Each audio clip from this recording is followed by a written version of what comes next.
जय जगन्नाथ पिला माने समस्त को ऑडियो आ वीडियो दीटा जाक क्लियर अच्छी ना मत मेसेज कर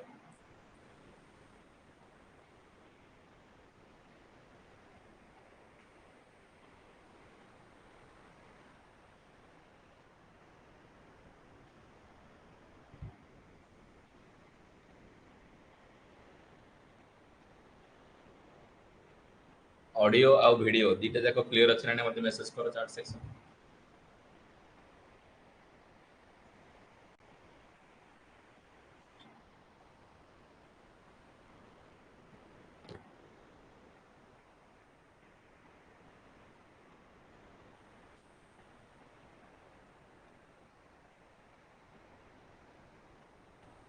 हमर ट्रांसफार्मर चैप्टर टा कंप्लीट हो जाइथिला किंतु आउ थरे मु तुमको डिस्कशन कर दोची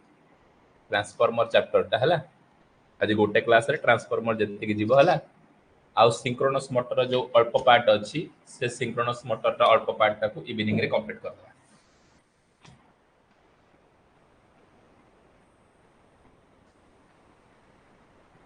वेरी गुड ऑडियो वीडियो सब क्लियर अछि देखो ये जो ट्रांसफार्मर टॉपिक रो तमे जो ओपीटीसीएल एग्जाम दबो केते मार्क पड़िबो ना तमे जेएमटी दियो कि जेएमओटी दियो केते मार्क पड़िबो मिनिमम तुमको कहूची ट्रांसफार्मर रो 5 मार्क पड़िबो माने पड़िबो मिनिमम केते मार्क ना 5 मार्क पड़िबो मु जो नोट प्रिपरेशन करी ट्रांसफार्मर कंप्लीट नोट हो जाइए अपलोड भी मध्य अच्छी ए ट्रांसफार्मर नोट रु जे ट्रांसफार्मर टॉपिक टा कंप्लीट कर दबो तार 100 मार्क कौन जेएमओटी दो कि जेएमटी दो दीटा जाको एग्जाम रे से मिनिमम केते मार्क रहिबो तार 5 मार्क रहिबो ता सहित 200 टा 300 टा इंपोर्टेंट एमसीक्यू मध्य तुम मानको सॉल्व करा फर्स्ट देखिबा कौन ना ट्रांसफार्मर रो इंट्रोडक्शन पार्ट फास्ट डिस्कशन करबा कौन ना ट्रांसफार्मर इंट्रोडक्शन पार्ट ये ट्रांसफार्मर को डिवाइस कहउछंती ना ट्रांसफार्मर को गोटे स्टैटिक डिवाइस कहउछंती फर्स्ट क्वेश्चन आसुची ट्रांसफार्मर को सारे को डिवाइस कहउछंती ना ट्रांसफार्मर को आमे कौन ना स्टैटिक डिवाइस कहउछ ये स्टैटिक डिवाइस रो कहिबार कारण कौन ना ट्रांसफार्मर रे कोनोसी रोटेटिंग पार्ट नाही सेथि पई आमे ट्रांसफार्मर को कौन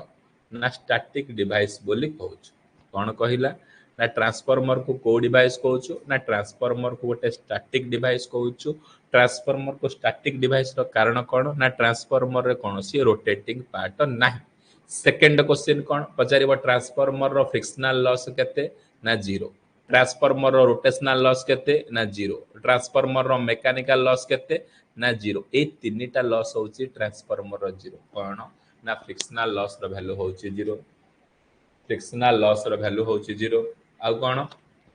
ना रोटेशनल लॉस रो वैल्यू होची जीरो मैकेनिकल लॉस रो वैल्यू होची जीरो आउ ट्रांसफार्मर को डिवाइस कहउछंती ना ट्रांसफार्मर को गोटे पैसिव डिवाइस कहउछंती ये पैसिव डिवाइस माने कौन सर ट्रांसफार्मर केबे हेले जनरेट करूनी एनर्जी ट्रांसफार्मर केबे हेले कौन ना जनरेट करूनी एनर्जी ए ट्रांसफार्मर कौन करूची ना केवल से ट्रांसफर करूची गोटे एनर्जी रु आ गोटे एनर्जी कौन इनपुट इलेक्ट्रिकल एनर्जी रु आउटपुट इलेक्ट्रिकल एनर्जी से कौन खाली ट्रांसफर करूची जे पचारिबो ट्रांसफार्मर गोटे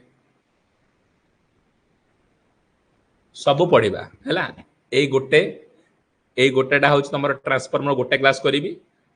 आउ रहा कौन ट्रांसफार्मर ऑलरेडी कंप्लीट कर देछि केवल गोटे क्लास गोटे पकाउछि कारण टोटल तुम ट्रांसफार्मर रिवीजन हो बोली आउ सिंक्रोनस मोटर रो कौन ना सिंक्रोनस मोटर आ गोटे क्लास रहिबो सेटा अल्प अछि बोली 10-15 मिनिट एटा घंटे घंटे पढ़िबा बलसे पढ़िया ट्रांसफार्मर है कौन कहला ना ट्रांसफार्मर गोटे स्टैटिक डिवाइस जार कौन सी रोटेटिंग पार्ट नाही ता माने ट्रांसफार्मर रो फ्रिक्शनल लॉस रो वैल्यू जीरो रोटेशनल लॉस रो वैल्यू जीरो मैकेनिकल लॉस रो वैल्यू जीरो और ट्रांसफार्मर को गोटे पैसिव डिवाइस कहउछन ये पैसिव डिवाइस ये माने कौन ना ट्रांसफार्मर कौन सी प्रकार एनर्जी जनरेट करू खाली ट्रांसफार्मर कौन ट्रांसफर करूचे ट्रांसफार्मर वर्ड जानछु तो ट्रांस माने कौन से ट्रांसफर करूचे एनर्जी बा पावर सेकंड क्वेश्चन कौन ना ट्रांसफॉर्मर ऑपरेट्स ट्रांसफॉर्मर को सप्लाई रे चलुची सर ट्रांसफॉर्मर रे कोन एसी सप्लाई रे चलुची ट्रांसफॉर्मर को सप्लाई रे चलुची ना सर ट्रांसफॉर्मर एसी सप्लाई दो जदि सर बाय मिस्टेकली मु ट्रांसफॉर्मर को डीसी सप्लाई देली कोन हबो ना प्राइमरी वाइंडिंग रे अधिक हीट प्रोड्यूस हबो प्राइमरी वाइंडिंग रे अधिक हीट प्रोड्यूस हबो जहा फल रे primary winding cone may be burn होबार कोन चांसेस अछि कोन पय बर्न हबो कारण आमे जानिचे एसी रे कोन ना पॉजिटिव आउ नेगेटिव साइकिल कोन हुए किंतु डीसी रे कोन केवल गोटे ही साइकिल हुए कारण फैराडेज लॉ इंडक्शन कोन Faraday's law of electromagnetic induction satisfaction करिया पई हमर कोन rate of change of flux दरकार नॉट ए कांस्टेंट फ्लक्स सेथि पई Faraday's law of electromagnetic induction को सैटिस्फाई करिया पई हमर कोन ट्रांसफार्मर को हमें एसी सप्लाई दोछ जदि तुमको जे पचारे ट्रांसफार्मर को साथ जदि डीसी सप्लाई दबा कोन हबो ना सर ट्रांसफार्मर को डीसी सप्लाई देले प्राइमरी वाइंडिंग पड़ी जीवो आ कोन प्राइमरी वाइंडिंग रे अधिक हीट प्रोड्यूस हो कारण Faraday's law of electromagnetic induction satisfied करिवो नै तापर आसिला ट्रांसफर सर ट्रांसफार्मर कोन ट्रांसफर करूची सर ट्रांसफार्मर पावर ट्रांसफर करूची ट्रांसफार्मर पावर ट्रांसफर करूची को पावर सर सेटा ना अपारेंट पावर ट्रांसफार्मर कोन ट्रांसफर करूची सर पावर ट्रांसफर करूची को पावर ना अपारेंट पावर ए अपारेंट पावर रेटिंग कोन ना अपारेंट पावर को रिप्रेजेंटेड करा जाउची एस द्वारा ए अपारेंट पावर रेटिंग होची जदि स्मॉल ट्रांसफार्मर वी रे पाइबो जदि मीडियम ट्रांसफार्मर केवी रे पाइबो जदि लार्ज ट्रांसफार्मर एमबीए रे पाइबो कोन कहिली ट्रांसफार्मर कोन थारे ट्रांसफर करूची सर ट्रांसफार्मर पावर ट्रांसफर करूची को पावर को से ट्रांसफर करूची ना अपारेंट पावर को ट्रांसफर करूची ए अपारेंट पावर को केमिति रिप्रेजेंटेड करा जाउची ना एस द्वारा रिप्रेजेंटेड करा जाउची ट्रांसफार्मर अपारेंट पावर रेटिंग कोन जदि सर पूरा छोटो ट्रांसफार्मर आनुचो वी रेटिंग रे दिबो जदि मीडियम ट्रांसफार्मर आनुचो तबेले केवी रेटिंग दिबो जदि लार्ज ट्रांसफार्मर आनुचो सेटा कोन एमवी ट्रांसफार्मर रेटिंग दिबो तापर आसला ट्रांसफार्मर रे कोन चेंज होउची सर ट्रांसफार्मर रे कोन चेंज होउची ना वोल्टेज चेंज होउची आ करंट चेंज होउची ट्रांसफार्मर गोटे स्टैटिक डिवाइस से किछि परिवर्तन करूनी केवल ता भितर कोन होउची ना चेंज होउची कोन चेंज होउची ना वोल्टेज चेंज हबो माने कोन आइदर वोल्टेज को बढ़ाई परिबो आ नले कमे परिबो जदि बढ़ाई परिबो ताको इंग्लिश रे स्टेप अप बोली कहउछन जदि कमे परिबो ताको कोन ना स्टेप डाउन बोली कहउछन ट्रांसफार्मर जे पचारिबो कोन चेंज करूची सर वोल्टेज चेंज करता माने कोन ट्रांसफार्मर वोल्टेज को स्टेप अप करि परिबो आ स्टेप डाउन करि परिबो ट्रांसफार्मर सेमिति करंट को मध्य स्टेप अप करि परिबो आ स्टेप डाउन करि परिबो कोन कांस्टेंट तापर आसिला ट्रांसफार्मर रो कोन कांस्टेंट ना transformer sir frequency constant transformer रो फ्रीक्वेंसी कांस्टेंट केते फ्रीक्वेंसी ना 50 जदि प्लस और माइनस फ्रीक्वेंसी परिवर्तन हुए केते नियम अछि जदि फ्रीक्वेंसी रो परिवर्तन अछि अकॉर्डिंग टू आई रूल 1956 कहउची कोन रूल नंबर 61 कोन जदि फ्रीक्वेंसी वेरिएशन हुए प्लस और माइनस 3% कोन वेरिएशन हुए प्लस और माइनस 3% वेरिएशन हुए किंतु ट्रांसफार्मर फ्रीक्वेंसी वेरिएशन केते ना 0 ट्रांसफार्मर फ्रीक्वेंसी केते ना 50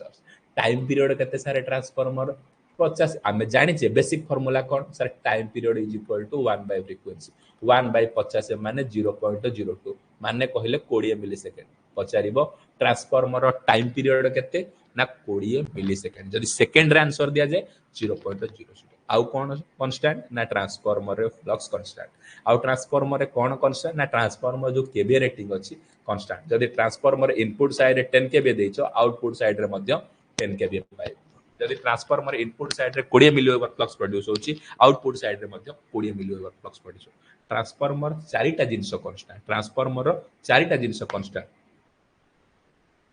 पावर कांस्टेंट रहे परा कहली केवी रेटिंग माने तार पावर अपरेंट पावर केवी रेटिंग कहले बुझे कोन अपरेंट पावर ता परा कहली स्मॉल पाई बीए मीडियम पाई केवी लार्ज पाई एमवी हैला ट्रांसफार्मर रे कोन कांस्टेंट रहते ना फ्रीक्वेंसी कांस्टेंट ट्रांसफार्मर रे टाइम पीरियड कांस्टेंट ट्रांसफार्मर रे फ्लक्स कांस्टेंट ट्रांसफार्मर रे केवी रेटिंग कांस्टेंट तापर आसला transformer excited sir a transformer को एक्साइटेड मशीन ना ट्रांसफार्मर को सिंगल एक्साइटेड मशीन हुआ कौन पाई ट्रांसफार्मर को सिंगल एक्साइटेड मशीन कहबा ना ट्रांसफार्मर रे कारण ट्रांसफार्मर रे गोटाई सप्लाई द्वारा ऑपरेट हेतिबारु ट्रांसफार्मर को हमें कोन ना सिंगल एक्साइटेड मशीन बोली कहउछ ए transformer independent of power factor transformer रो पावर फैक्टर सहित किछि कोन रिलेशन नाही कोन लोड चेंज हेले ट्रांसफार्मर कौन पावर फैक्टर वैल्यू चेंज हो जदि तुम कहले ट्रांसफार्मर को डीसी सप्लाई दउछ प्राइमरी वाइंडिंग रे अधिक हीट प्रोड्यूस हो प्राइमरी वाइंडिंग बर्न होबार चांसेस अछि कोन पय ना Faraday's law of electromagnetic induction satisfy ये इंट्रोडक्शन पार्ट रू बेले बेले गोटे मार्क पचारि दी कौन कहली इंट्रोडक्शन पार्ट रू ट्रांसफार्मर गोटे स्टैटिक डिवाइस कौन सी प्रकार रोटेटिंग पार्ट नहीं ट्रांसफार्मर रे फ्रिक्शनल लॉस रो वैल्यू 0 ट्रांसफार्मर रे रोटेशनल लॉस रो वैल्यू 0 ट्रांसफार्मर रे मैकेनिकल लॉस रो वैल्यू 0 ट्रांसफार्मर को पैसिव डिवाइस कहउछन्ते ट्रांसफार्मर एसी सप्लाई द्वारा चलुची ट्रांसफार्मर ट्रांसफर करूची अपरेंट पावर ट्रांसफार्मर चेंज करूची वोल्टेज आउ करंट ट्रांसफार्मर कौन कौन constant frequency constant time period constant flux constant kV rating constant transformer को सिंगल एक्साइटेड मशीन कहउछन्ते transformer independent of power factor जदि ट्रांसफार्मर को डीसी सप्लाई देबो प्राइमरी वाइंडिंग पड़छ कहलो ट्रांसफार्मर रो को चारिटा पैरामीटर कांस्टेंट समस्त चार्ट सेक्शन में आंसर दियो ट्रांसफार्मर रो को चारिटा पैरामीटर कांस्टेंट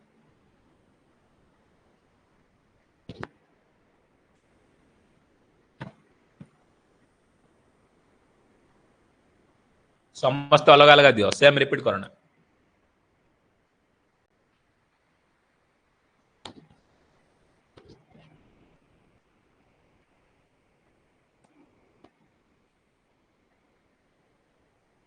एक्सीलेंट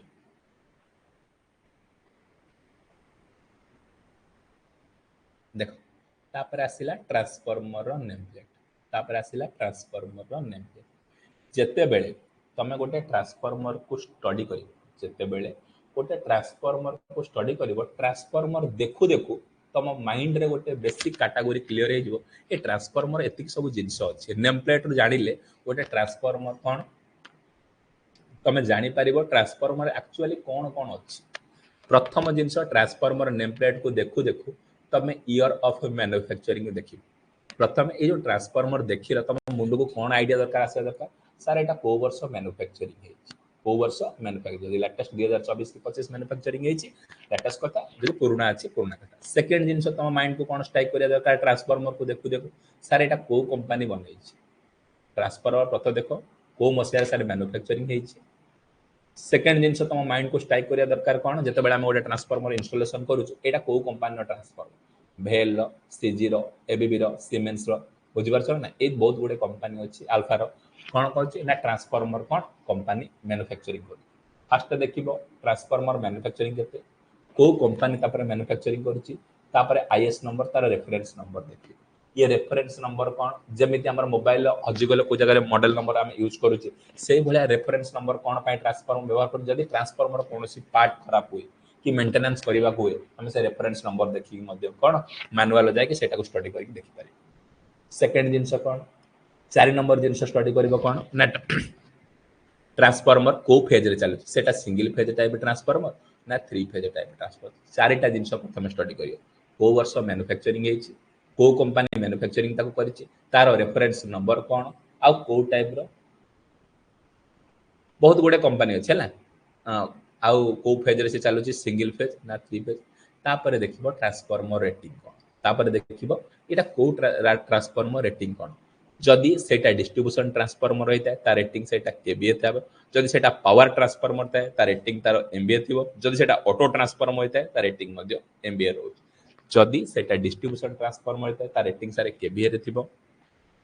जदि सेटा पावर ट्रांसफार्मर होइता ता रेटिंग तार एमवीए रे थिबो तापर 6 नंबर जिंस कोन स्टडी करिबा ना वोल्टेज एचवी साइड रो तार वोल्टेज केते अछि ना एलवी साइड रो वोल्टेज अछि एटा जानिबो केंदी गोटे ट्रांसफार्मर हमर लेखा होछि 400 केवी बाय 220 केवी ता माने कोन ट्रांसफार्मर को इनपुट होछि केते एचवी साइड रे केते 400 केवी एलवी साइड रे केते 220 हम ट्रांसफार्मर लेखा होछि 765 केवी बाय 400 केवी ता माने कोन इनपुट साइड रे केते हाई वोल्टेज साइड रे 765 केवी आ लो वोल्टेज साइड रे केते ना 400 केवी ता माने कोन ट्रांसफार्मर एचवी साइड रे केते वोल्टेज रहउची एलवी साइड रे केते वोल्टेज कारण ट्रांसफार्मर मेन काम स्टेप अप ट्रांसफार्मर की स्टेप डाउन करूचो सेही अनुसार तुमको यूज करे दरकार तापर कोन 7 नंबर जिंस स्टडी करिवो करंट केते एचवी साइड रो करंट केते आ एलवी साइड रो मध्ये करंट केते तापर 8 नंबर जिंस कोन स्टडी करिया दरकार ट्रांसफार्मर रो फ्रीक्वेंसी केते लिखाइ छि 50 हर्ट्ज लिखाइ छि ना 60 हर्ट्ज लिखाउ जदि 50 हर्ट्ज देखु आमे जानि छ कोन ता transformer directly proportional to area side transformer size कोन directly proportional to area transformer size inversely proportional to कौन ना फ्रीक्वेंसी जिते बड़ ट्रांसफॉर्मर फ्रीक्वेंसी हम जिते अधिक हम ट्रांसफॉर्मर साइज जिते come India transformer India frequency केते 50 हर्ट्ज से ट्रांसफॉर्मर साइज टिके बड़ अमेरिका ट्रांसफॉर्मर फ्रीक्वेंसी केते ना 50 हर्ट्ज माने टिके सान तेणु कर साइज कौन सान तापर आसिला ट्रांसफॉर्मर ट्रांसफॉर्मर कौन देखा जाए तापर टेम्परेचर देखा जाए नेम प्लेट रे कौन देखा जाए ना टेम्परेचर को टेम्परेचर ना दीटा टेम्परेचर गोटे WTI आ गोटे OTI WTI कौन ना WTI हो वाइंडिंग टेम्परेचर इंडिकेटर वाइंडिंग रे केते टेम्परेचर प्रोड्यूस करा पे गोटे मीटर लागु जहार ना WTI OTI कौन ना ऑयल टेम्परेचर इंडिकेटर ऑयल को मध्य टेम्परेचर को मेजरमेंट करिया पे अछि तापर ट्रांसफॉर्मर नेम प्लेट रे कौन देखियो टोटल लॉस केते फुल लोड रे केते लॉस होउची आ हाफ लोड रे मध्य केते लॉस होउची ट्रांसफॉर्मर देखि पारि तापर देखिबो टाइप्स ऑफ कूलिंग को टाइप रो कूलिंग अछि ONAN O माने ऑयल N माने नेचुरल A माने एयर F माने फोर्स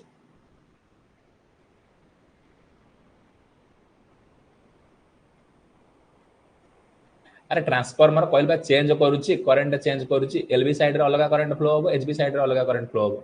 अब परसेंटेज इंपेडेंस केते ना voltage drop on full load को देखि कि तार परसेंटेज इंपेडेंस मध्य डिजाइन करा तार वेक्टर ग्रुप कोन ना वाइंडिंग स्टार की डेल्टा केमिति वाइंडिंग करा जाय तार वेक्टर ग्रुप मध्ये से अनुसार डिस्कशन होउची तापर core and winding in KG केते केजी रो कोर आ वाइंडिंग रहिची तापर टोटल वेट कोन पाखा पाखी 100 टन्स रहउची गोटे ट्रांसफार्मर रो वॉल्यूम ऑफ द ऑयल केते वॉल्यूम मध्ये चेक कर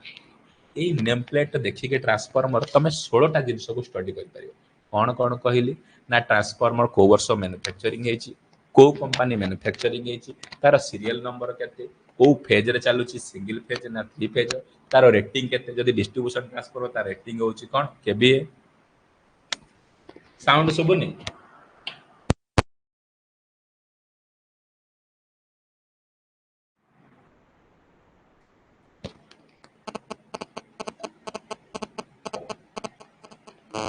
अरे एबे सुबिला तो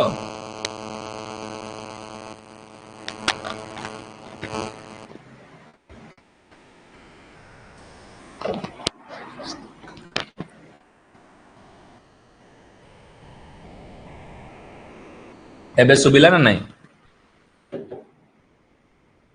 प्रदीप को साउंड आसुनी तमर इश्यू ना समस्तंकर क्लास रेकॉर्डेड होची ना से अनुसार साउंड न आसिले प्रॉब्लम होबो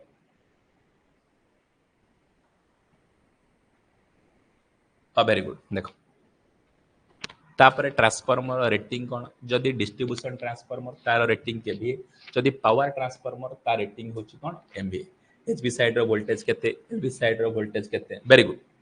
एचबी साइड रो करंट केते एलबी साइड रो करंट केते फ्रीक्वेंसी केते टेम्परेचर ऑयल टेम्परेचर केते वाइंडिंग टेम्परेचर टोटल लॉस केते फुल लोड रे केते हाफ लोड रे केते types of cooling cone ONAN की ONAF की OFAN की OFAF परसेंटेज इंपेडेंस केते वेक्टर ग्रुप केते कोर ऑफ वाइंडिंग केते केजी रे लागुची टोटल वेट केते वॉल्यूम ऑफ कोन ऑयल केते समस्ते समस्ते मते चार्ट सेक्शन ने आंसर दियो ट्रांसफार्मर जो नेम प्लेट लिखा जाउची कौन कौन लिखा जाउची गोटे दीटा समस्त गोटे गोटे आंसर दियो केही भी रिपीट करिवनी समस्त अलग अलग आंसर दो ता ट्रांसफार्मर लिखा होची रेटिंग कौन transformer HV side LV side current पचारुची सेही भलिया जो 16 टा पॉइंट कहले ट्रांसफार्मर रेटिंग रो समस्त गोटे गोटे मते चार सेक्शन आंसर गोटे गोटे देले 16 जण लाइव अछि 16 टा आइ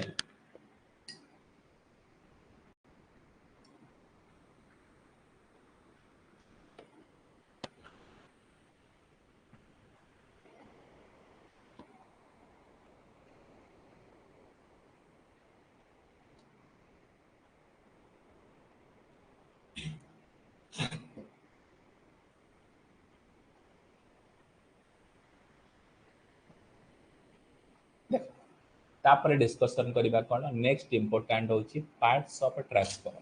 तापर डिस्कशन करिबा ट्रांसफार्मर पार्ट ट्रांसफार्मर रे प्रायत केतेटा पार्ट थाए बहुत गुडे पार्ट थाए आमे सेठु 12 टा इंपोर्टेंट पार्ट को उठेछु जोटा कि एग्जाम पॉइंट ऑफ व्यू तम मानको बहुत बहुत इंपोर्टेंट फर्स्ट पढिबा ट्रांसफार्मर टैंक कोन सेकंड पढिबा ट्रांसफार्मर वाइंडिंग कोन थर्ड रे पढिबा ट्रांसफार्मर कोर चार रे पढिबा ट्रांसफार्मर बुशिंग पांच रे पढिबा ट्रांसफार्मर ऑयल 6 रे पढिबा कंजर्वेटर टैंक 7 रे पढिबा ब्रेदर 8 रे पढिबा बुकोज रिले 9 रे पढिबा ऑयल लेवल इंडिकेटर 10 रे पढिबा टैप चेंजर एगार रे पढ़ा रेडिएटर ट्यूब, 12 रे पढ़ा एक्सप्लोजन भाल्व। ये ट्रांसफॉर्मर जो 12टा इंपोर्टेंट कौन पार्ट्स अच्छी, ये 12टा इंपोर्टेंट पार्ट रो 100% श्योर कहूँ तुमको 2टा मार्क आसो ही जोटा आसो ये ही थी कौन कहले ना फास्ट डिस्कशन करबा ट्रांसफॉर्मर टैंक। पचार ट्रांसफॉर्मर टैंक रू कौन क्वेश्चन आसूची ना ट्रांसफॉर्मर टैंक रो अदर ना कौन ताको बॉडी ऑफ द ट्रांसफॉर्मर कहउछ। ट्रांसफॉर्मर टैंक रो अदर ना होची कौन ना body of the transformer. Transformer tank टा को मटेरियल ले तयारी होता है ना माइल्ड स्टील ले तयारी होता है, हाई थिकनेस ना लो थिकनेस रे ना हाई थिकनेस रे तयारी होता है। ट्रांसफॉर्मर रो कंडीशन कौन मेन टैंक टा कहउछ ला ट्रांसफॉर्मर मेन टैंक कंडीशन कौन ना ट्रांसफॉर्मर मेन टैंक रे आमर फुल ऑयल फिल होती रही है आउ टाइटली सील्ड होता है। जदि ऑयल फुल न हो कारण कौन ना इडी करंट लॉस और डेवलपमेंट हो। फंक्शन कौन ट्रांसफॉर्मर टैंक रो फंक्शन कौन होल्ड द बुशिंग। प्रथम काम होची होल्ड करिवो बुशिंग को, सेकंड काम होची कूलिंग प्रोवाइड करिवो, थर्ड काम होची प्रोटेक्ट फ्रॉम वाइंडिंग को प्रोटेक्शन दिबो। जे कहबो ट्रांसफॉर्मर टैंक विषय कौन जानिछु कहलु तमे कौन कहि परिबो एतिकी जिंस कहि परिबो सर ट्रांसफॉर्मर बॉडी रो पार्ट अदर ना होची कौन ना बॉडी ऑफ द ट्रांसफॉर्मर कहउचंती ना सिलिकॉन स्टील ने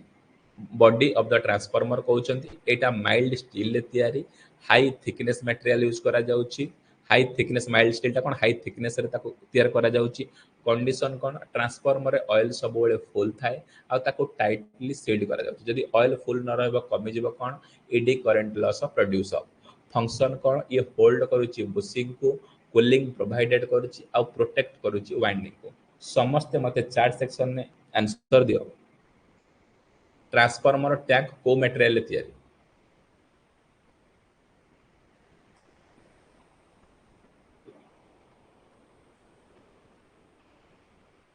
silicon steel हबनी।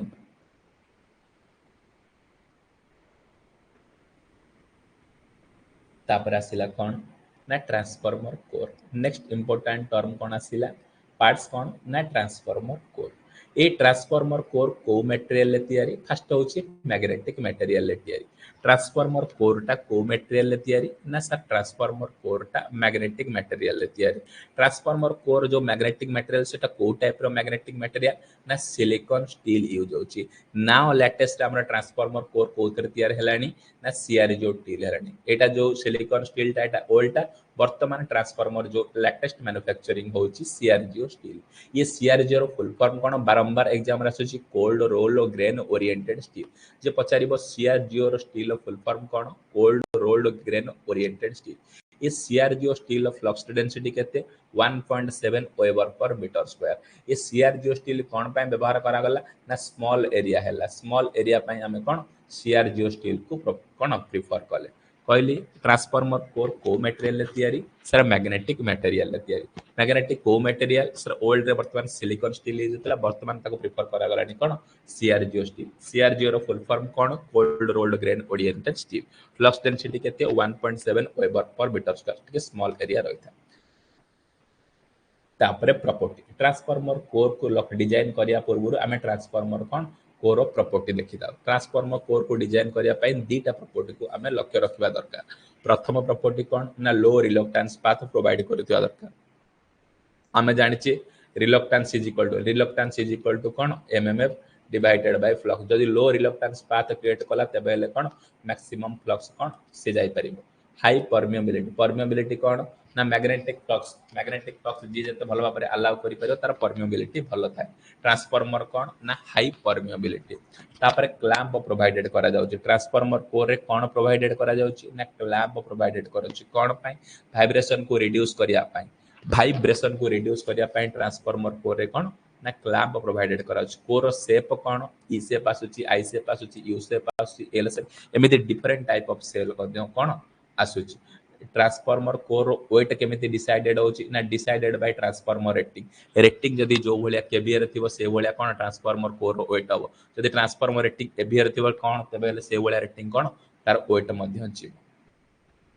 Transformer core transformer core रे को वाइंडिंग रोचे ट्रांसफॉर्मर कोर पाखरे सब बेले आमर प्राइमरी वाइंडिंग रोचे जोटा कि को वाइंडिंग कहउचंती ना एलवी वाइंडिंग कहउचंती जोटा को वाइंडिंग कहउचंती ना एलवी वाइंडिंग कहउचंती ट्रांसफॉर्मर कोर को कोन करा जाय ना ट्रांसफॉर्मर कोर को लैमिनेशन करा जाय को मटेरियल ले लैमिनेशन करा जाय ट्रांसफॉर्मर कोर को varnish और impregnated पेपर varnish और impregnated पेपर रे ट्रांसफॉर्मर कोर को लैमिनेशन करा जाय जो लैमिनेशन करा जाय तार थिकनेस केते ना 0.35 mm टू 0.5 mm तार फंक्शन कौन कौन पाई आमे ट्रांसफॉर्मर कोर को लैमिनेशन करूछु एटा बारंबार एग्जाम रा आसुची एडी करंट लॉस को रिड्यूस करिया पाई एटा बारंबार आसुची एडी करंट लॉस को रिड्यूस करिया पाई आमे कोन ट्रांसफॉर्मर कोर को आमे साधारणतः लैमिनेशन करूछु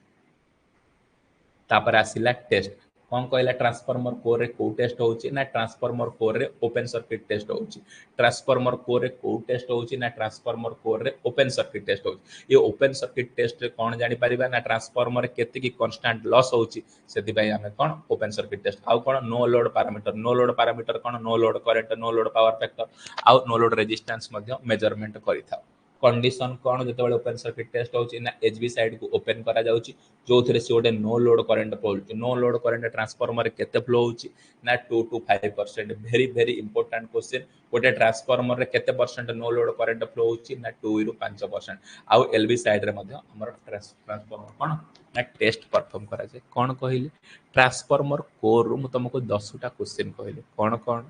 सर ट्रांसफॉर्मर कोर को मटेरियल तयारी ना मैग्नेटिक मटेरियल ट्रांसफॉर्मर कोर कोथरे मेड ना सिलिकॉन स्टील वर्तमान को स्टील व्यवहार कला ना सीआरजीओ स्टील सीआरजीओ रो फुल फॉर्म कोन cold rolled grain oriented steel CRGO steel of density केते 1.7 weber per metre square CRGO रो साइज केते ना टिके स्मॉल ट्रांसफॉर्मर कोर रो प्रॉपर्टी कोन लो रिलक्टेंस आउ हाई परमेबिलिटी ट्रांसफॉर्मर कोर रे क्लैंप प्रोवाइडेड करा जाउची तार काम कोन वाइब्रेशन को रिड्यूस करिया पाए ट्रांसफॉर्मर कोर शेप कोन E shape I shape U shape L shape transformer core weight किए डिसाइडेड करछि ना ट्रांसफॉर्मर रेटिंग जदि केवीए रेटिंग टिके कम वेट दरकार जदि केवीए रेटिंग टिके ज्यादा वेट दरकार ट्रांसफॉर्मर पाखरे पूरा नियरली कोर रे को वाइंडिंग रहउछि ना प्राइमरी वाइंडिंग जाको एलवी वाइंडिंग बोली कुआ जाउछि ट्रांसफॉर्मर कोर को हम साधारणतः लैमिनेशन करछु को मटेरियल वार्निश किबा इंटीग्रेटेड पेपर द्वारा जो वार्निश रे लैमिनेशन कर तार थिकनेस केते 0.35 mm टू 0.5 mm कोन पई हमें वार्निश व्यवहार करछु बा मटेरियल को थिकनेस लैमिनेशन करछु ना तार काम होची एडी करंट लॉस को रिड्यूस करिया पाए ट्रांसफॉर्मर को टेस्ट करा जाउची कोर रे ना ट्रांसफॉर्मर कोर रे ओपन सर्किट टेस्ट करा जाउची को लॉस को फाइंड आउट करिया पाए ना कांस्टेंट लॉस को फाइंड आउट करिया पाए कांस्टेंट आउ कोन फाइंड आउट करिबा ना नो लोड पैरामीटर हमें फाइंड आउट करिबा कंडीशन कोन open circuit test sir HV side को ओपन रखा जाउची ओपन रखिया पर गोटे नो लोड करंट फ्लो होची जार वैल्यू कोन 2 ରୁ 5% बारंबार एग्जाम आसुची ट्रांसफॉर्मर ओपन सर्किट टेस्ट कला बेले नो लोड करंट रो वैल्यू केते ना 2 ରୁ 5% आउ एलवी साइड रे मध्ये ट्रांसफॉर्मर टेस्ट करा समस्त मते चार्ट सेक्शन में आंसर दियो ट्रांसफॉर्मर कोर को लैमिनेशन करिया द्वारा को लॉस रिड्यूस होची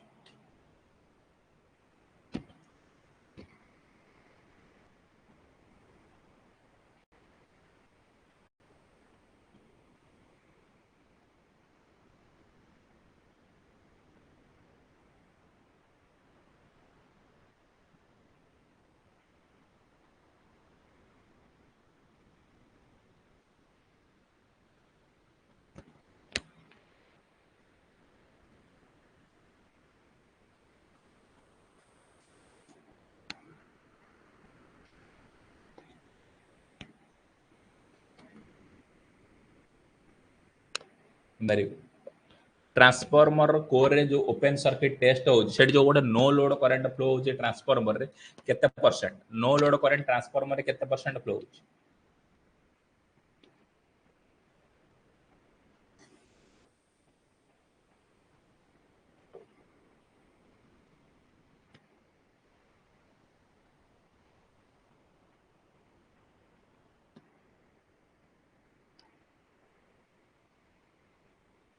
ट्रांसफॉर्मर रे no load current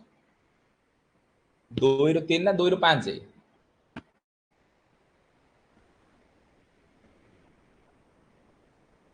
transformer core old रे को मटेरियल तयारी होतला ट्रांसफॉर्मर कोर को मटेरियल तयारी होतला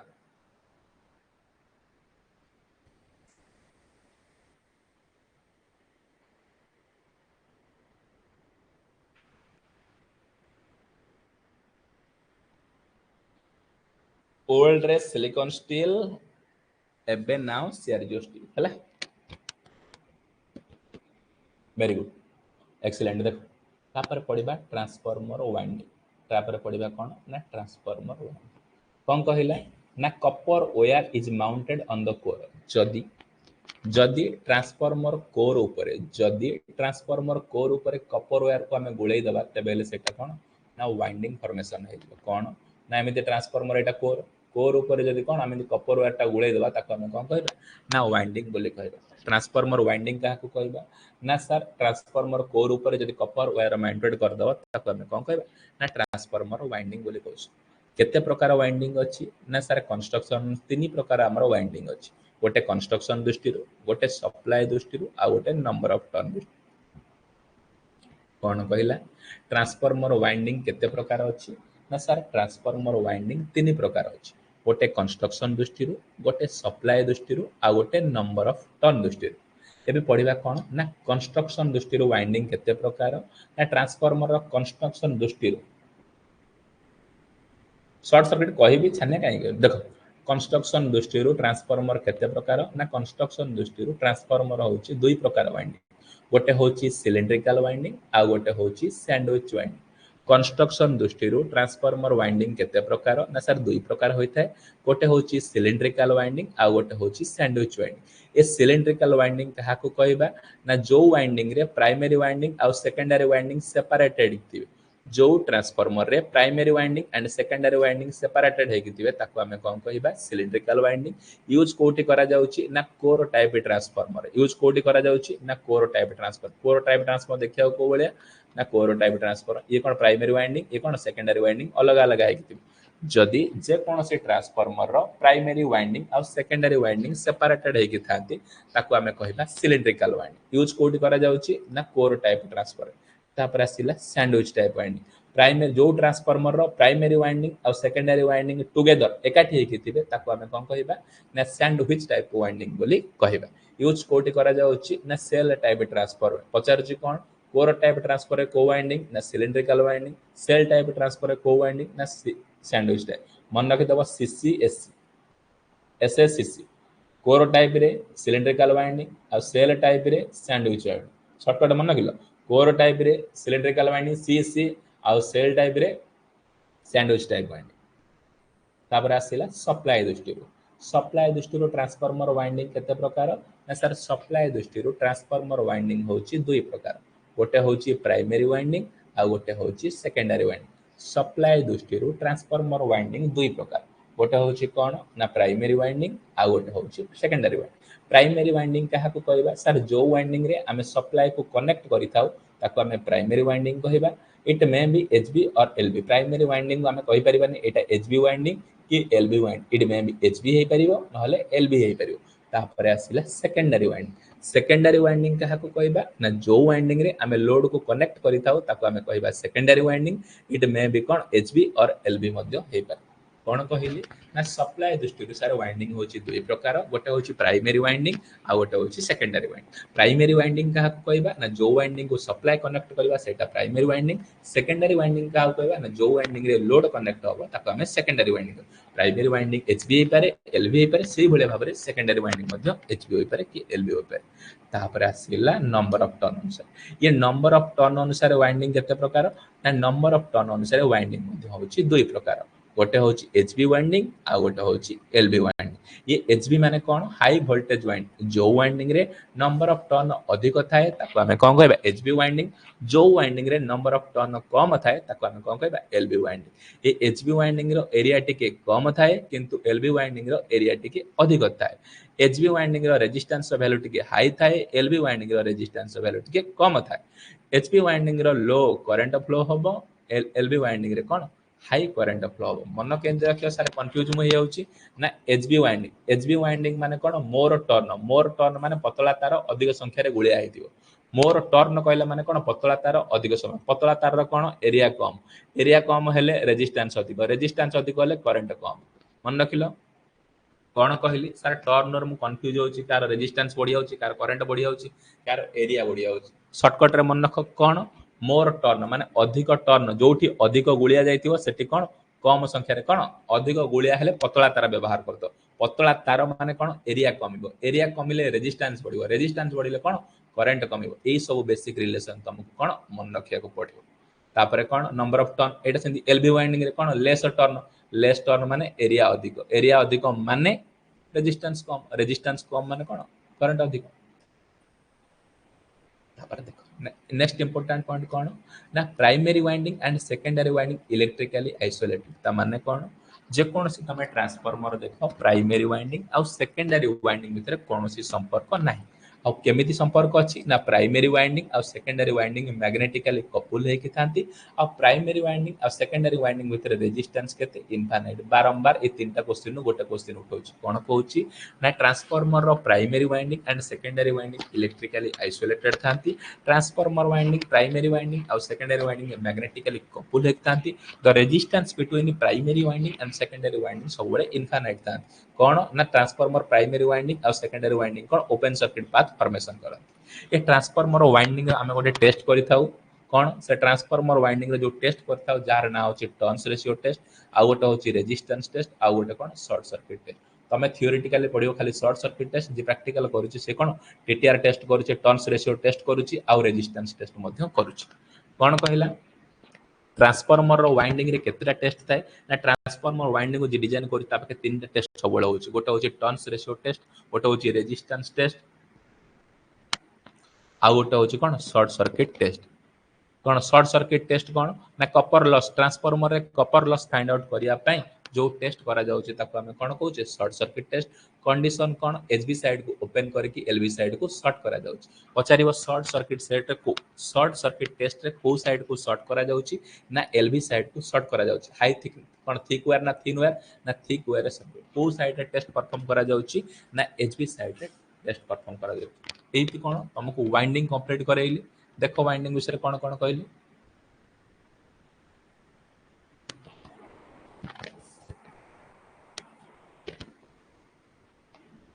ना ट्रांसफार्मर वाइंडिंग कहली वाइंडिंग क्या कहबा जदि गोटे ट्रांसफार्मर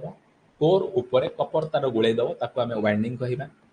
वाइंडिंग तीन टा कंस्ट्रक्शन दृष्टि सप्लाई दृष्टि आउ नंबर ऑफ टर्न दृष्टि कंस्ट्रक्शन दृष्टि दुई प्रकार cylindrical winding sandwich winding cylindrical winding क्या कहूँ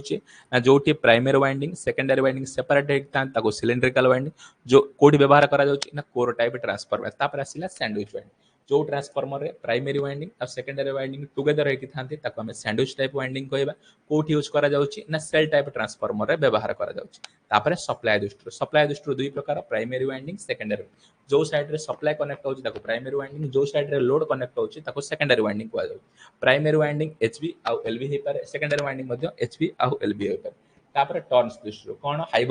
वोल्टेज वाइंडिंग आ low voltage winding high voltage रे टर्न अधिक एरिया कम रेजिस्टेंस अधिक करंट कम सेमिति लो वोल्टेज वाइंडिंग रे कौन less turn more area low resistance high current primary winding secondary winding electrically isolated magnetically coupled resistance मान भीतर इनफाइनाइट वाइंडिंग रे टेस्ट करा जाए turns ratio test resistance test short circuit test करा जाउची copper loss को फाइंड आउट करिया पय कंडीशन कोन एचबी साइड रे ओपन करा जाउची एलबी साइड रे टेस्ट परफॉर्म करा जाउची जो एलबी साइड रे टेस्ट परफॉर्म करा जाउची थिक वायर टेस्ट परफॉर्म करा जाउची समस्त मते चार्ट सेक्शन में आंसर दियो ट्रांसफार्मर प्राइमरी वाइंडिंग आउ सेकेंडरी वाइंडिंग केमिति कनेक्ट मैग्नेटिकली ना इलेक्ट्रिकली ट्रांसफार्मर रो primary winding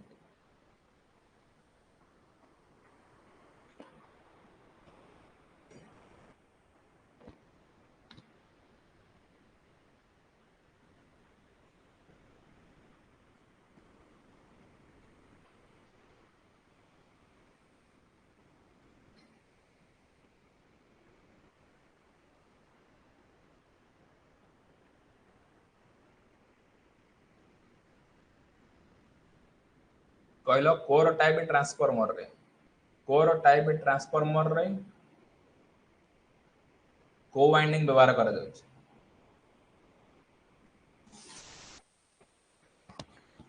short circuit testing of transformer पढ़ेला को कहबनी शॉर्ट सर्किट टेस्ट 5 ରୁ 10% एटले वोल्टेज दरकार हो चला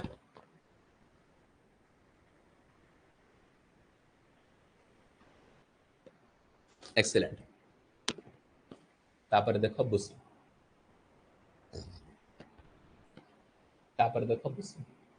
बुशिंग कौन कहला ना ट्रांसफॉर्मर जो आउटपुट टेकन ऑब्टेन करा जाए ट्रांसफॉर्मर जो जगह आउटपुट ऑब्टेन करा जाए जब ट्रांसफॉर्मर जो जगह इनपुट ऑब्टेन करा जाए ताको हम बुशिंग बोली ट्रांसफॉर्मर जो जगह आउटपुट दिया जाए जो जगह इनपुट दिया जाए ताको आमे कोन जो आउटपुट नै थाउ इनपुट देई थाउ ट्रांसफॉर्मर ताको आमे कोन कहि थाए ना बुशिंग बोली कहि थाए जे पचारिबो बुशिंग कोन ना ट्रांसफॉर्मर को जोठी आमे इनपुट दबा ट्रांसफॉर्मर जोठी आमे आउटपुट नबा ताको आमे बुशिंग बोली कहि थाउ केते प्रकार बुशिंग अछि सारे दुई प्रकार बुशिंग अछि गोटे होछि हाई वोल्टेज बुशिंग आ गोटे होछि लो वोल्टेज चिन्हिबो केनजा एटा हाई वोल्टेज बुशिंग बोली एटा लो वोल्टेज बुशिंग बोली जहार साइज बड़ तार एटा होछि हाई वोल्टेज बुशिंग जार साइज छोट सेटा कहबा लो वोल्टेज बुशिंग कौन कहला केते प्रकार बुशिंग ना दुई प्रकार बुशिंग हाई वोल्टेज और लो वोल्टेज जार साइज बड़ ताको हाई वोल्टेज बुशिंग जार साइज छोट ताको लो वोल्टेज बुशिंग ये बुशिंग रो साइज कहा ऊपर डिपेंड करे ना सप्लाई वोल्टेज ऊपर डिपेंड करे और size of the transformer tank ऊपर कौन कहला बुशिंग रो साइज कहा ऊपर डिपेंड करे ना ट्रांसफार्मर टैंक ऊपर और सप्लाई वोल्टेज ऊपर बुशिंग रो काम कोन कोन पई हम बुशिंग को व्यवहार करलो ना इफेक्टिव इन्सुलेशन बिटवीन कंडक्टर और टैंक ट्रांसफार्मर रो कंडक्टर रो आ ट्रांसफार्मर टैंक आ जो कंडक्टर निया जाउची से भितर गोटे इफेक्टिव इन्सुलेशन प्रोवाइड करबे नले शॉर्ट सर्किट हे जबो ना टैंक ऊपर गोटे कंडक्टर थेले शॉर्ट हे जबो सेति पय गोटे इफेक्टिव इन्सुलेशन व्यवहार करा जाउची जहार ना कोन ना बुशिंग कौन कहली ना बुशिंग कह बुशिंग कौन ना ट्रांसफार्मर इनपुट आउटपुट जो निया जाए ताको बुशिंग दी प्रकार बुशिंग अछि एचबी बुशिंग एलबी बुशिंग जहार साइज बड़ ताको एचबी बुशिंग जहार साइज छोट ताको एलबी बुशिंग बोली कहा जाए बुशिंग रो साइज डिपेंड करूची सेटा transformer size of the tank रे आ सप्लाई वोल्टेज ऊपर बुशिंग रो काम कोन इफेक्टिव इन्सुलेशन बिटवीन कंडक्टर आ टैंक कहलो गोटे ट्रांसफार्मर रे इफेक्टिव इन्सुलेशन जो प्रोवाइड करूची कंडक्टर आ टैंक रे ताको कोन कहा जाए गोटे ट्रांसफार्मर रे जो इफेक्टिव इन्सुलेशन प्रोवाइड करूची बिटवीन कंडक्टर एंड टैंक पचारिबो कोन पचारिबो कोर वाइंडिंग बुशिंग कोन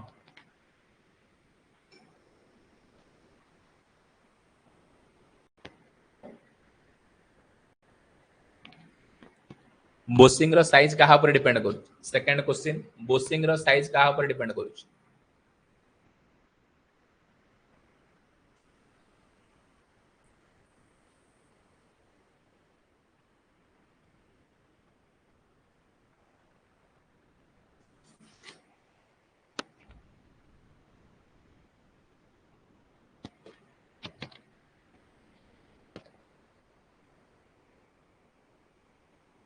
एक्सीलेंट तापर देखो ट्रांसफार्मर टैंक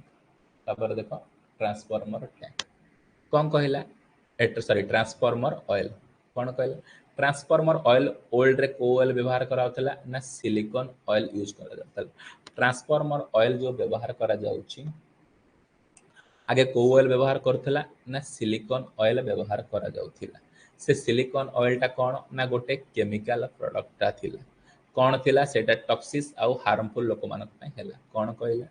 ट्रांसफार्मर ऑयल कहले कौन ना ट्रांसफार्मर को ऑयल व्यवहार करा जाउतला सर जदी पुराना कथा देखिबा ट्रांसफार्मर रे सिलिकॉन ऑयल व्यवहार करा होतला जोटा कि सेटा गोटे केमिकल प्रोडक्ट जोटा कि लोक मानक कोन टॉक्सिस आउ हार्मफुल थिला ना वर्तमान ट्रांसफार्मर को ऑयल व्यवहार करा जाउची ना मिनरल ऑयल किबा सिंथेटिक ऑयल तो जहा क्वेश्चन आसुची मिनरल ऑयल किबा सिंथेटिक ऑयल व्यवहार करा एटा कोडे को प्रोडक्ट एटा गोटे सर पेट्रोलियम प्रोडक्ट एटा टॉक्सिस ना नॉन टॉक्सिस ना एटा नॉन टॉक्सिस वर्तमान जो मिनरल ऑयल दीटा कैटेगरी आसिलानी गोटे नेफ्थानिक ऑयल गोटे होची पैराफिनिक ऑयल गोटे नेफ्था ऑयल आ गोटे पैराफिनिक ऑयल लो करंट रेटिंग ट्रांसफार्मर पय लो करंट रेटिंग ट्रांसफार्मर पय नेफ्था ऑयल व्यवहार करा जाउची हाई करंट रेटिंग ट्रांसफार्मर पय कोन पैराफिनिक ऑयल व्यवहार करा जाउची कोन कहली एबे ट्रांसफार्मर रे को ऑयल व्यवहार करा जाउची मिनरल ऑयल किबा सिंथेटिक ऑयल व्यवहार करा जाउची एटा गोटे को टाइप रो प्रोडक्ट एटा गोटे पेट्रोलियम प्रोडक्ट की टॉक्सिस ना नॉन टॉक्सिस एटा नॉन टॉक्सिक किछि हार्मफुल नाही এই जो नॉन टॉक्सिक जो मिनरल ऑयल दुई प्रकार गोटे नेफ्था ऑयल गोटे पैराफिनिक ऑयल जदि लो करंट रेटिंग पय देखुछ तमे नेफ्था ऑयल व्यवहार करि परिबो जदि हाई करंट रेटिंग पय व्यवहार करूछो पैराफिनिक ऑयल व्यवहार करियो ए जो ट्रांसफार्मर ऑयल डाइलेक्ट्रिसिटी कहते बारंबार एग्जाम रे आछे ट्रांसफार्मर ऑयल डाइलेक्ट्रिक तार फंक्शन कौन कहूँ ना ट्रांसफार्मर ऑयल डाइलेक्ट्रिसिटी केते ना 33 केवी पर एमएम केते ना 33 केवी पर ट्रांसफार्मर ऑयल फंक्शन काम कौन कौन पाई हमें ट्रांसफार्मर ऑयल को व्यवहार करूछु ना इन्सुलेशन आउ कूलिंग प्रोवाइडेड करिया पय इन्सुलेशन आउ कूलिंग प्रोवाइड करिया पय ट्रांसफार्मर कौन ऑयल व्यवहार करूछु तार प्रॉपर्टी कौन ना ट्रांसफार्मर ऑयल ई पांचटा प्रॉपर्टी थाए मेन केतरा प्रॉपर्टी ना पांचटा प्रॉपर्टी प्रथम प्रॉपर्टी कौन हाई फ्लैश पॉइंट थाए हाई फ्लैश पॉइंट कौन ना ट्रांसफार्मर ऑयल कन्वर्टेड हो गैस केते डिग्री टेम्परेचर रे transformer oil is converted into gas ना 140 डिग्री सेंटीग्रेड केते 140 डिग्री टेम्परेचर सेंटीग्रेड तापर लो पावर पॉइंट माने कोन ट्रांसफार्मर ऑयल डायरेक्ट फ्रीज हे जो केते degree temperature transformer oil go to pour point temperature ना -30 टू -40 डिग्री टेंपरेचर नेक्स्ट तीनटा प्रॉपर्टी कोन लो विस्कोसिटी रहिबो लो वोलेटिलिटी रहिबो लो डेंसिटी रहिबो ट्रांसफार्मर ऑयल लो केतेटा प्रॉपर्टी थाए दैट ट्रांसफार्मर ऑयल लो पांचटा प्रॉपर्टी थाए गोटे होची हाई फ्लैश पॉइंट जोटा कन्वर्टेड हे जो गैस को 144 डिग्री 140 डिग्री सेल्सियस रे लो pour point transformer oil freeze हे जो -30 to -40 degree low viscosity low volatility और लो डेंसिटी तापर आसिला मेंटेनेंस ट्रांसफार्मर ऑयल को हमें मेंटेनेंस करिताउ को बेसिस रे ना डेली बेसिस रे आ गोटे इयरली बा 6 मंथ बेसिस रे मेंटेनेंस करिताउ डेली बेसिस रे ट्रांसफार्मर ऑयल को केमिति मेंटेनेंस करिताउ ना कोठी ऑयल लीकेज हे गला ताको चेक करिताउ आ ऑयल टेंपरेचर मध्ये चेक करिताउ कोन कहला डेंसिटी माने घल रहइबो एटा कोन है प्रॉपर्टी ना कौन कहला मेंटेनेंस कौन ना डेली बेसिस रे देखिता ऑयल लीकेज बेसिस रे देखिता डेली बेसिस रे कौन चेक करू ट्रांसफार्मर ऑयल कोठी मेन टैंक रो बहुची कि कंजर्वेटर टैंक रो बहुची अब उको ड्रिलर कोठी ऑयल लीक होची सेठी कौन डेली बेसिस रे हमें ऑयल लीकेज चेक करिताउ किबा आ डेली कौन ऑयल टेंपरेचर मध्ये रीडिंग देताउ सेकंड कौन जो 6 मंथ किबा इयरली बेसिस रे कौन दीट टेस्ट करा जायता गोटे होची बीडीबी टेस्ट आ गोटे होची डीजीए टेस्ट ये बीडीबी टेस्ट कौन फाइंड आउट करते हैं ना डाई इलेक्ट्रिक स्ट्रेंथ बीडीबी माने कौन बीडीबी माने होची ब्रेक डाउन वोल्टेज ये कौन ना केवी पर एमएम रे कौन टेस्ट करते हैं डीजीए कौन ना डीजल गैस एनालिसिस डीजीए कौन ना डीजल गैस एनालिसिस एथिरे कौन ना health of the transformer oil check करा जाए ट्रांसफार्मर ऑयल कौन हेल्थ चेक करा जाए केते परिमाण मिथेन अछि केते परिमाण हाइड्रोजन अछि केते परिमाण कार्बन डाइऑक्साइड अछि केते परिमाण रे गोटे कौन अनवांटेड गैस सिग्नल कौन प्रेजेंट रहउछि ताको हमें कौन टेस्ट करिथा कौन कहली तुम मानकु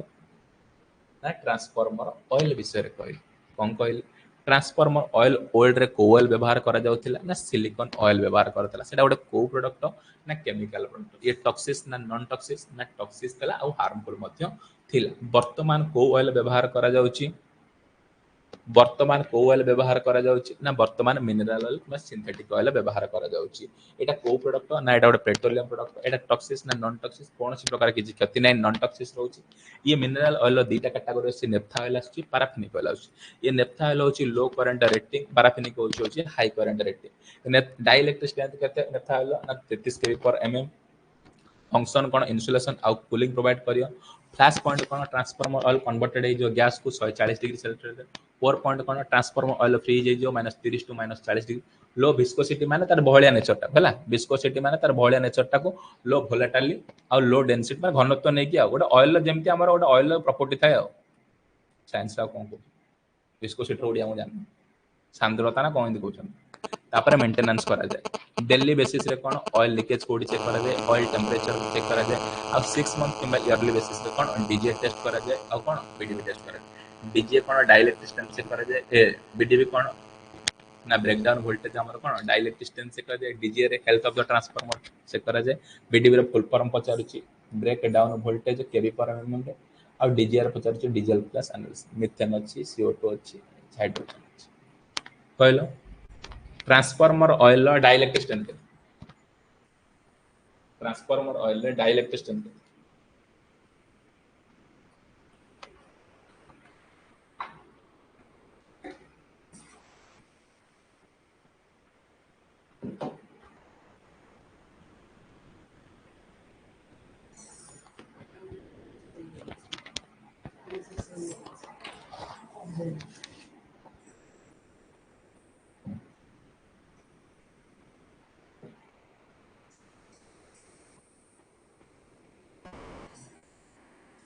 ट्रांसफार्मर ऑयल फंक्शन कौन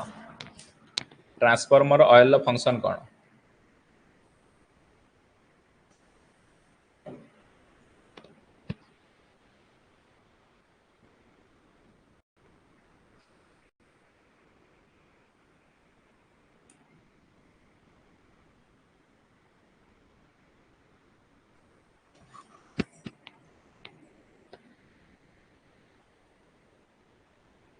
इन्सुलेशन ऑफ एक्सीलेंट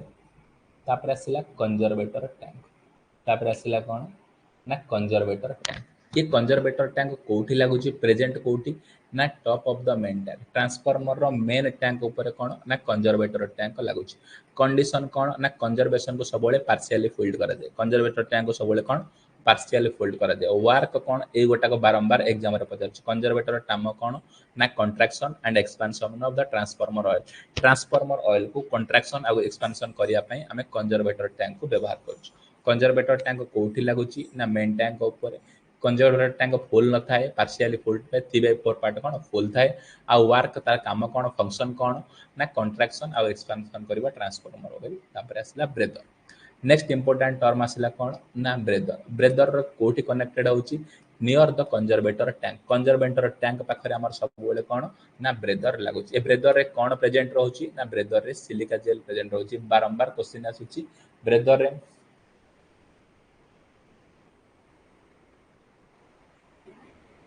3/4 है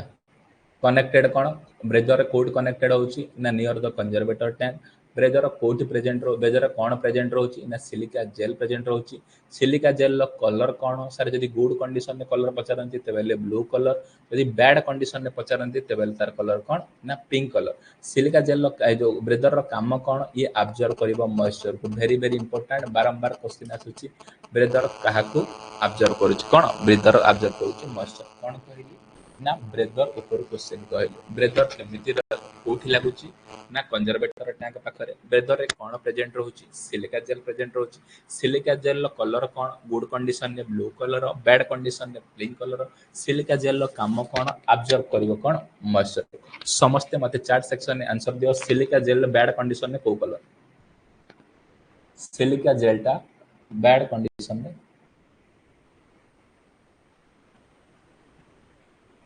2/3 रोज कंजर्वेटर टैंक रे तू 2/3 ऑयल रोज 3 भाग रे 2 भाग फुल रोज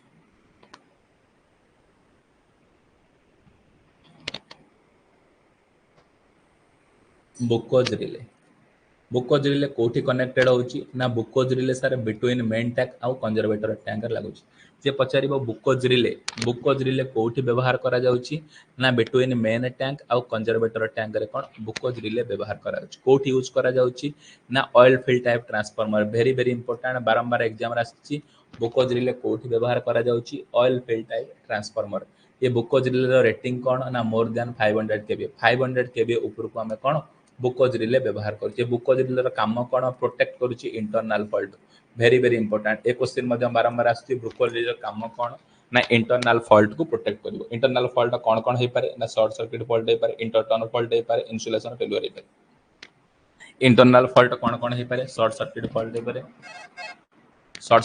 हे पारे इन्सुलेशन फेल्युअर हे पारे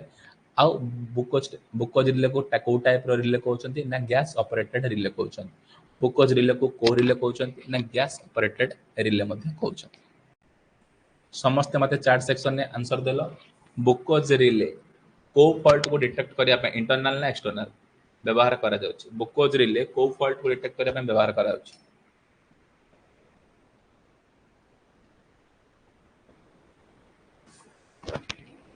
एति सहित आज रो क्लास टाको 8 रखिबा